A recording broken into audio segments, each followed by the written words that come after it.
Hello everyone, this is Nilesh Kumar Gupta and you are watching NG Physics classes. Well, पिछले turn पे मैंने आप लोगों को शुद्ध प्रतिरोध परिपथ, शुद्ध प्रेरकत्व परिपथ, शुद्ध धारतीय परिपथ, LC परिपथ, RL परिपथ, RC परिपथ, LCR परिपथ, इन सभी परिपथ की मैंने आपको शक्ति गुणांक निकालना सिखाया था और सभी परिपथों में औसत व्यय शक्ति भी निकालना सिखाई थी। क्लियर? इतना ये सब हम लोगों ने पिछले टर्न पे किया था। आज हम लोग आगे बढ़ रहे हैं। आज हमारे सामने अगला प्रश्न अब जो है वो है चौक कुंडली। वैसे कल मैंने आप लोगों को वाटहीन धारा के बारे में भी बताया था। वाटहीन धारा में मैंने बताया था यदि किसी विद्युत परिपथ का ओमी प्रतिरोध 0 है ना, क्लियर, ऐसा बताया था, तो उस परिपथ में धारा तो बहती है लेकिन जो औसत व्यय शक्ति होती है वो 0 होती है। इस वजह से ऐसे परिपथों में बहने वाली धारा को हम लोग वाटहीन धारा कहते हैं। सही बोल रहा हूँ ना? क्लियर है? इसके बाद अब हमारे सामने अगला प्रश्न है चौक कुंडली। चौक कुंडली से आप क्या समझते हैं? तो देखते हैं भैया चौक कुंडली से हम लोग क्या समझते हैं। एक ही शॉट में सारे क्वेश्चन निपट जाएंगे, इसलिए ध्यान से देखना। चौक कुंडली पूरा अपने आप में एक सिंगल पार्ट है, अच्छा क्वेश्चन है, एग्जाम में आ जाता है कई बार। चौक कुंडली अगर कोई हमसे पूछे चौक कुंडली होती क्या है, ध्यान से सुनते जाइएगा, सब लोग समझ में आ जाएगा। चौक कुंडली किसी ने अगर पूछा कि चौक कुंडली होती क्या है, तो उसको बोलना चौक कुंडली उच्च प्रेरकत्व, एल से प्रेरकत्व को प्रदर्शित करते हैं। क्लियर? उच्च प्रेरकत्व और नगण्य प्रतिरोध यानी प्रतिरोध लगभग 0 ना के बराबर। समझ में आ रही बात? ये बिल्कुल घोट के भी जाना आपको। क्लियर? चौक कुंडली उच्च प्रेरकत्व और नगण्य प्रतिरोध की एक कुंडली होती है। क्लियर? उच्च प्रेरकत्व और नगण्य प्रतिरोध की कुंडली को चौक कुंडली कहते हैं। क्या बोला मैंने? उच्च प्रेरकत्व और नगण्य प्रतिरोध की कुंडली को चौक कुंडली कहते हैं। किसी विद्युत परिपथ में धारा को नियंत्रित करने के लिए, क्या बोला मैंने? हाँ, किसी विद्युत परिपथ में धारा को नियंत्रित करने के लिए उच्च प्रेरकत्व और नगण्य प्रतिरोध की जो कुंडली इस्तेमाल की जाती है उसे हम लोग चौक कुंडली कहते हैं। कहानी समझ में आ रही है? फिर से बोल रहा हूँ, किसी विद्युत परिपथ में धारा के मान को नियंत्रित करने के लिए उच्च प्रेरकत्व व नगण्य प्रतिरोध की एक कुंडली यूज की जाती है, जिसे चौक कुंडली कहते हैं। चौक कुंडली, चौक लगाने से फायदा ये होता है, चौक कुंडली लगाने से फायदा ये होता है कि किसी विद्युत परिपथ में औसत व्यय शक्ति जो होती है वो काफी हद तक कम हो जाती है। हम क्या चाहेंगे, घरों में बिजली का बिल ज्यादा आए या कम आए? कम कब आएगा? जब औसत व्यय शक्ति कम होगी। तो चौक कुंडली का काम क्या है? चौक कुंडली का काम ही ये है कि किसी विद्युत परिपथ में औसत व्यय शक्ति को कम से कम करना। जैसे घर में पहले लट्टू जलते, लट्टू की बजाय CFL आ गई, तो CFL ने क्या किया? विद्युत का जो व्यय था वो कम कर दिया। नहीं है बात समझ? तो चौक कुंडली का काम क्या है? किसी विद्युत परिपथ में औसत व्यय शक्ति को कम से कम करना है। कहानी समझ में आई है? क्लियर? तो चौक कुंडली होती क्या है? चौक कुंडली उच्च प्रेरकत्व व नगण्य प्रतिरोध की एक कुंडली होती है, जिसे किसी विद्युत परिपथ में धारा को नियंत्रित करने के लिए इस्तेमाल किया जाता है। क्लियर? अब ये ऐसी क्यों होती है? उच्च प्रेरकत्व और नगण्य प्रतिरोध की क्यों होती है और होती क्या है ये? तो सुनो, कोई पूछे चौक कुंडली के बारे में कुछ बताइए तो कछु ना बोलना, उसको साफ बोलना। चौक कुंडली कैसे बनाई जाती है सुन लो। चौक कुंडली में हम लोग पटलित नरम लोहे की क्रोड पर, गाय पर, पटलित नरम लोहे की क्रोड पर अत्यधिक मोटे तांबे के तार का, यानी तांबे के तार ले रहे हैं मोटे। ध्यान रखना, कैसे ले रहे हैं? मोटे तांबे के तार, और फेरों की संख्या बहुत अधिक लेते हैं, कम नहीं लेते, ज्यादा लेते हैं। क्लियर? यानी पटलित नरम लोहे की क्रोड पर अत्यधिक मोटे तांबे के तार लपेटकर, है ना, और बहुत अधिक फेरे लपेटकर इस कुंडली को बनाया जाता है। यहाँ पर ये मैंने लगा दिया बल्ब। समझ में आ रही है बात? सीन क्लियर है? कोई दिक्कत? और ये धारा है। क्या मैं उम्मीद करूँ आप मेरी बात को समझ रहे हैं? इसी कुंडली को हम लोग बोलते हैं चौक कुंडली। क्या बोलते हैं? क्या बोलते हैं? कैसे बनाई जाती है? पटलित नरम लोहे की क्रोड अत्यधिक मोटे तांबे के तार फिर अत्यधिक घेरे लपेट कर ये बनाई जाती है। क्लियर? इसको हम लोग बोलते हैं चौक कुंडली। क्या बोलते हैं? चौक कुंडली। क्या बोलते हैं? चौक कुंडली। ये मैंने यहाँ पर, ये काय का स्रोत हो गया? प्रत्यावर्ती धारा का स्रोत हो गया। सीन क्लियर है? कोई दिक्कत? फिर से बोल रहा हूँ, किसी ने अगर पूछा चौक कुंडली से आप क्या समझते हैं, तो बोलना पटल नरम लोहे की क्रोड पर अत्यधिक मोटे तांबे के तार के अत्यधिक घेरे लपेट कर ये कुंडली बनाई जाती है। इसका काम क्या है? किसी विद्युत परिपथ में धारा के मान को नियंत्रित करना। सीन क्लियर है? अच्छी बात। जितनी भी बातें बोली उम्मीद करता हूँ आप समझ गए होंगे। अब मैं आगे की बात कर रहा हूँ।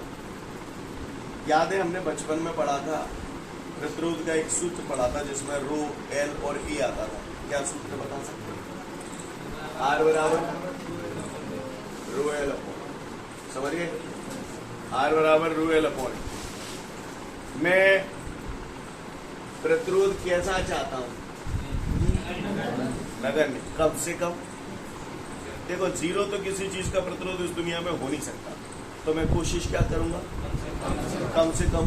अगर मैं प्रतिरोध कम से कम चाहता हूं तो अनुप्रस्थ काट का क्षेत्रफल ज्यादा होना चाहिए। अनुप्रस्थ, ये चालक का ही तो अनुप्रस्थ काट का क्षेत्रफल है, तो अनुप्रस्थ काट का क्षेत्रफल ज्यादा होना चाहिए। इसका मतलब तार कैसा होना चाहिए? इसीलिए मोटे तार लपेटे। मोटे तार लपेटने से क्या होगा? मोटा तार होगा तो अनुप्रस्थ काट का क्षेत्रफल ज्यादा होगा, क्षेत्रफल ज्यादा होगा तो प्रतिरोध कम से कम होगा। समझ में आ रही बात? यानी इस कंडीशन की पूर्ति करने के लिए यहाँ पर मैंने कैसा तार लपेटा है?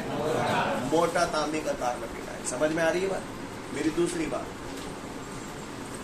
परिनलिका लग रही है।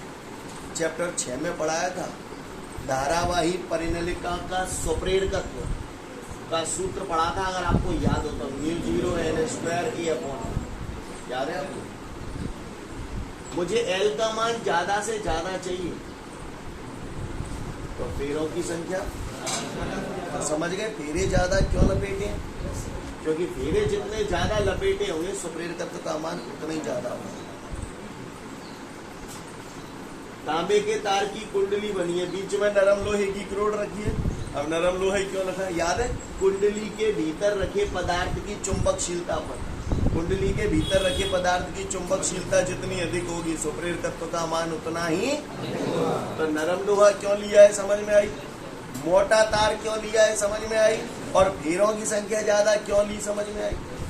फेरों की संख्या और यहाँ पर नरम लोहा लेने का कारण क्या है? जिससे स्वप्रेरकत्व उच्च हो जाएगा। मोटा तार लेने का कारण क्या है? प्रतिरोध नगण्य हो जाएगा। नहीं यही बात समझ? क्लियर? अब अच्छी बात है, बंद तो गई, लेकिन ऐसो लेवे थे फायदा का है, ऐसो लेवे थे फायदा का है, तो बहुए देखेंगे। अब फिलहाल एक बात समझ में आ गई, मैं दोबारा बोल रहा हूँ। किसी विद्युत परिपथ में धारा के मान को नियंत्रित करने के लिए उच्च प्रेरकत्व व नगण्य प्रतिरोध की एक कुंडली इस्तेमाल में लाई जाती है, जिसे हम चौक कुंडली कहते हैं। फिर चौक कुंडली की संरचना, इसे पटलित नरम लोहे की क्रोड पर अत्यधिक मोटे तांबे के तार के अत्यधिक घेरे लपेट कर इसे बनाया जाता है। सीन क्लियर है? ये पटलित नरम लोहे की क्रोड हो गई, ये मोटे तांबे के तार के अत्यधिक घेरे लपेट दिए, और यहाँ पर मैंने प्रत्यावर्ती धारा का स्रोत लगा दिया, ये लोड प्रतिरोध लगा दिया। लोड प्रतिरोध बोले तो लटकी, समझ गए? अच्छी। अगर इतनी बात आपको समझ में आ गई तो आगे की बात पे आता हूँ, गौर से सुनिएगा। अब इस विद्युत परिपथ में देखते हैं इसको लगाने से औसत व्यय शक्ति कितनी आएगी। ठीक है? तो भैया मैं ज्यादा पढ़ो लिखो ना, ये सब बातें मैं कल बता चुका हूँ आपको। औसत व्यय शक्ति का सूत्र हम सब लोग जानते हैं, PRMS IRMS cos phi। समझ में आई? समझ में आता है? बोलो भैया। औसत व्यय शक्ति बराबर PRMS, ठीक है, I बराबर V अपॉन, क्या लिखूं? VRMS upon Z। समझ में आ रही? Z इसलिए लिख रहा हूं क्योंकि देखो यहाँ पर R और L दोनों की बात हो रही, तो RL परिपथ हो गया कहीं ना कहीं। cos phi बराबर R अपॉन Z। एग्री करते हैं इस बात से? तो औसत व्यय शक्ति हो गई बेटा V एवरेज बराबर VRMS का स्क्वायर, ठीक है, R अपॉन Z स्क्वायर। चूंकि RL परिपथ है, RL परिपथ है, तो Z का मान कितना होगा? √R² plus XL square. और अंडर रूट हटा दूं क्योंकि जेड स्क्वायर है, नहीं है बस। तो क्या लिखूं? XL square. स्टेप समझ में आ रहा है आप लोगों को? अगर स्टेप ही समझ में आएगा तो फिर बात ही क्या आएगी। क्लियर है ना आपको? है? तो वी आर एम एस का square R upon R square XL बराबर ओमेगा एल स्क्वायर लगी तो स्क्वायर लगा दो ओमेगा स्क्वायर एल। क्या ये बात समझ में आ गई आपको? ये कल भी करा चुका था आपको। क्लियर है? अच्छा एक बात बताओ, आप औसत व्यय शक्ति, किसी भी विद्युत परिपथ में औसत व्यय शक्ति क्या चाहोगे? ज्यादा चाहोगे या कम चाहोगे? औसत व्यय शक्ति कम चाहोगे तभी तो बिजली का बिल कम आएगा। इसका मान मुझे कम से कम चाहिए, राइट? अगर ये कम से कम चाहते हो तो इसके लिए ये कैसा होना चाहिए? कम से कम। ये कम से कम चाहते हो तो ये कैसा होना चाहिए? नहीं है बस। क्लियर? तो इसे कम और इसे ज्यादा लेने से औसत व्यय शक्ति लगभग बराबर शून्य आएगी। हालांकि शून्य तो नहीं हो सकती प्रैक्टिकली, लेकिन लगभग बराबर शून्य, यानी बहुत कम है। कहानी समझ में नहीं है? आ रही। कई लोगों के दिमाग में यह घंटी जरूर बज रही होगी कि भैया औसत व्यय शक्ति कम से कम चाहिए, एल तो ज्यादा से ज्यादा चाहिए। जामे तो बहुत दिक्कत बनाने, लेकिन प्रतिरोध में तो जऊं दिख रहा हो जे फजीतो है। सही बोलना? ऐसा इश्यू हो सकता है कुछ लोगों के दिमाग में आ रहा हो, तो वो समझे, वो इधर समझे, साइड में आए। इसका रीजन बताता हूँ। हमने इसी प्रतिरोध को क्यों लिया, इसके हिसाब से बात हमने क्यों नहीं की। क्लियर? तो वो समझिए। आप पढ़ लिख गए, अब मैं आपको एक जॉब ऑफर कर रहा हूँ। आपको जो जॉब दी जाती है उसमें मैं आपको 1 लाख रुपए सैलरी पर महीने दे रहा हूँ। 2 कंडीशन दे रहा हूँ, दोनों में से आपको जो कंडीशन अच्छी लगे आप उस पर जॉब कर लेना। ठीक है? कंडीशन ये है, जॉब आपको दे रहा हूँ उसमें मैं आपको पहली कंडीशन 1 लाख रुपए महीना दूंगा और हर साल दर साल आपकी जो तरक्की होगी आपकी सैलरी में, दोबारा इजी कर रहा हूं जिससे आप कैलकुलेशन इजी कर पाओ। आज आपकी सैलरी 2 लाख रुपए महीना, ठीक है? और हर साल आपकी सैलरी में 1 लाख रुपए जुड़ते जाएंगे अगर आप काम करते जाएंगे। समझ गए? पहला ऑप्शन ये है आपका। दूसरा ऑप्शन ये है कि आज आपकी सैलरी 1 लाख है, आज आपको 1 लाख रुपए दूंगा और दोबारा से फिर से, ठीक है? आज आपकी सैलरी 3 लाख रुपए महीना, बढ़ जा रही है सैलरी। आज आपकी सैलरी 3 लाख रुपए महीना है और कंडीशन ये हर साल आपकी सैलरी में 1 लाख रुपए जुड़ता चला जाएगा। ये पहला ऑप्शन है, समझ गए? दूसरा ऑप्शन में आज मैं आपको 2 लाख रुपए महीना दूंगा। क्लियर? और हर साल पहली में क्या हो रहा था?